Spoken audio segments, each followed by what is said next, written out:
വളരെ പണ്ടേ തന്നെ മലയാളികളുടെ പ്രീതി പിടിച്ചു പറ്റിയ ഒരു നടി തന്നെയാണ് നടി ഐശ്വര്യ ഭാസ്കർ. മോഹൻലാലിൻ്റെയും സുരേഷ് ഗോപിയുടെയും ഒക്കെ നായികയായി തിളങ്ങിയ താരത്തിന് പ്രേക്ഷക പ്രീതി വളരെ പെട്ടെന്ന് തന്നെയാണ് ലഭിച്ചത്. പ്രേക്ഷകരുടെ ഇഷ്ട കഥാപാത്രത്തിലൂടെ പ്രത്യക്ഷപ്പെട്ട് പിന്നീട് സോഷ്യൽ മീഡിയ ഒട്ടാകെ തന്നെ ഏറ്റെടുക്കുന്ന രീതിയിലേക്ക് ഇപ്പോഴും കഥാപാത്രങ്ങളെ കൊണ്ട് എത്തിച്ച ഒരു താരം കൂടിയാണ് ഐശ്വര്യ. ഇപ്പോഴിതാ ഐശ്വര്യയ്ക്ക് നേരിടേണ്ടി വന്ന വലിയ രക്തസ്രാവത്തെക്കുറിച്ചാണ് താരം വെളിപ്പെടുത്തുന്നത്. 46-ാമത്തെ വയസ്സിൽ തൻ്റെ ജീവിതം മാറി. ഇരിക്കുന്നിടത്ത് പോലും ചോരയൊലിച്ചു വരുന്ന രീതിയിലേക്ക് തൻ്റെ ജീവിതം മാറി എന്ന് ഐശ്വര്യ പറയുന്നു. അതിഭീകര ബ്ലീഡിംഗ് ആയിരുന്നുവെന്നും പറയുന്നുണ്ട്. എൻ്റെ മെനോപോസ് കാലഘട്ടത്തെക്കുറിച്ചാണ് പറയുന്നത്. ഇത് ഭൂരിഭാഗം സ്ത്രീകൾക്ക് മനസ്സിലാകുമോ എന്നറിയില്ല. എന്നാൽ എൻ്റെ അവസ്ഥ അധികമാർക്കും വരാനും സാധ്യതയില്ല.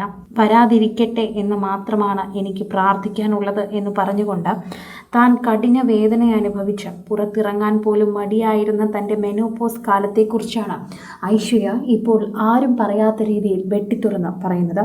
ഇത് എല്ലാവരും അറിയണം. ഇത് എല്ലാവർക്കും സംഭവിക്കുന്ന ഒന്നാണെന്ന് മനസ്സിലാക്കണം.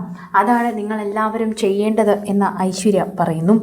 ആ സമയത്ത് ഞാൻ അനുഭവിച്ച ഏറ്റവും വലിയ ബുദ്ധിമുട്ട് ഹോട്ട് ഫ്ലാഷുകൾ ആയിരുന്നു. AC-യിലിരുന്നാൽ പോലും പെട്ടെന്ന് ശരീരം അസഹനീയമായ ചൂടുകളാകും. മുതുകെല്ലാം വിയർത്തൊഴുകുകയും ചെയ്യും. ആർത്തവം ഉണ്ടായിരുന്ന കാലത്ത് എനിക്ക് യാതൊരു വേദനയോ പ്രശ്നങ്ങളോ ഉണ്ടായിരുന്നില്ല. എന്നാൽ 46 തൊട്ട് 47 വയസ്സായപ്പോഴേക്കും എല്ലാം മാറി മറിഞ്ഞു. ആർത്തവം എപ്പോൾ വരുമെന്ന് പോലും അറിയാത്തൊരവസ്ഥ. ചിലപ്പോൾ 3 മാസം കൂടുമ്പോഴെല്ലാം വരും. ജീവിതം സാധാ പാഡിനൊപ്പമായിരുന്നു. സദാസമയം അത് വെച്ച് മാത്രമേ എനിക്ക് പുറത്തിറങ്ങാൻ സാധിക്കൂ. ശാരീരിക വേദനയേക്കാൾ എന്നെ തളർത്തിയത് മൂഡ് സ്വിങ്സ് ആണ്. പെട്ടെന്ന് വല്ലാത്ത ദേഷ്യം വരും. തൊട്ടു പിന്നാലെ വലിയ സങ്കടവും വരും. ഈ സമയത്താണ് ഞാൻ യോഗയും മെഡിറ്റേഷനും ശീലമാകുന്നത്. ഇടയ്ക്ക് അതിഭീകരമായ ബ്ലീഡിംഗ് ഉണ്ടായിരുന്നു.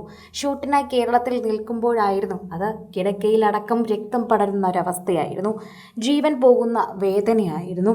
വല്ലാത്തൊരു നിരാശയിൽ എൻ്റെ യൂട്രസ് കൈകൊണ്ട് എടുത്ത് പുറത്തു കളഞ്ഞല്ലോ എന്ന് ഞാൻ ചിന്തിച്ചു പോയിട്ടുണ്ട്. ഇതാണ് ഇപ്പോൾ നടി വെളിപ്പെടുത്തുന്ന ഏറ്റവും വലിയ തീരാവേദന. ഇത് ഭൂരിഭാഗം സ്ത്രീകളും മെനോപോസ് സമയത്ത് അനുഭവിക്കുന്ന ഒന്നല്ല. സാധാരണ സ്ത്രീകൾക്ക് അല്ലെങ്കിൽ ചിലപ്പോൾ സ്ത്രീകൾക്ക് ഇത് വന്നു നിന്ന് പോകും. അങ്ങനെ ഒരവസ്ഥയായിരിക്കാം. ചെറിയ മൂഡ് സ്വിങ്സും അല്ലെങ്കിൽ ഹോർമോണൽ ഇംബാലൻസും ഒക്കെ ഉണ്ടാകും. അതൊക്കെ സ്വാഭാവികമായിരിക്കും. എന്നാൽ റെയർ കേസസ് ആണ് ഇങ്ങനെ ഇരിക്കുമ്പോഴും നിൽക്കുമ്പോഴും എല്ലാം ബ്ലീഡിങ്ങിലേക്ക് പോകുന്നത്. അത് ശരിക്കും പറഞ്ഞാൽ ഇത്രയും നാളും ബ്ലീഡിങ്ങിൻ്റെ വേദന അറിയാത്തത് കൊണ്ടായിരിക്കും. സാധാരണ പീരിയഡ്സ് വരുമ്പോഴൊന്നും തന്നെ താരത്തിന് അങ്ങനെ പെയിൻ ഇല്ലായിരുന്ന അവസ്ഥയായിരുന്നു. അതുണ്ടാവുന്നത് വളരെ കുറച്ചു പേർക്ക് മാത്രമാണ്.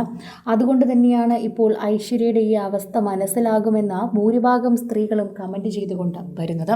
കൂടുതൽ സിനിമ, സീരിയൽ, ചാനൽ വാർത്തകൾക്കും നിങ്ങളുടെ പ്രിയപ്പെട്ട താരങ്ങളുടെ എക്സ്ക്ലൂസീവ് അഭിമുഖങ്ങൾക്കുമായി സബ്സ്ക്രൈബ് ചെയ്യാൻ മറക്കല്ലേ.